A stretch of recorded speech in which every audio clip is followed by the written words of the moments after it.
Stephen కొట్టినప్పుడు చంపారా స్టెఫెన్ని? రాళ్లతో కొట్టి చంపారు. అప్పుడు స్టెఫెన్ ఏమన్నాడు? వీళ్ళు నన్ను కొడుతున్నారు, వీళ్ళ కుటుంబంలో తరతరాల మీదకి శాపం రావాలన్నాడా? అలా ఈయనేం చేస్తాడు తెలియదు ప్రభు, ఆయన క్షమించేసి వదిలేసి అన్నాడు, చచ్చిపోతూ కూడా.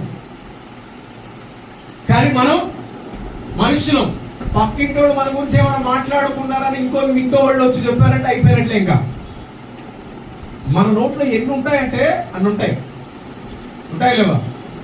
అది నిజమా కాదో మనం ఆలోచిస్తామా? స్వామి,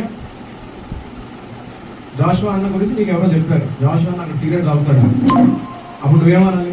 నేను ఎప్పుడు చూడలేదు, నేను చిన్నప్పుడు అన్న దగ్గరికి వెళ్తున్నాను, నేను చూసినప్పుడు నేను నమ్ముతాను అని అంటావా? వెంటనే ఏమంటది సౌమ్య? అవుననుకుంటా, అన్నం పెద్దలు నల్లగానే ఉన్నాయి, నాకు తెలుసు తాగే ఉంటాడు. వెంటనే కంక్లూజన్కి వచ్చేస్తాం, జడ్జ్ చేసేస్తాం మనుషులు. ఒకళ్ళు వచ్చి చెప్తారు ఒకళ్ళ గురించి,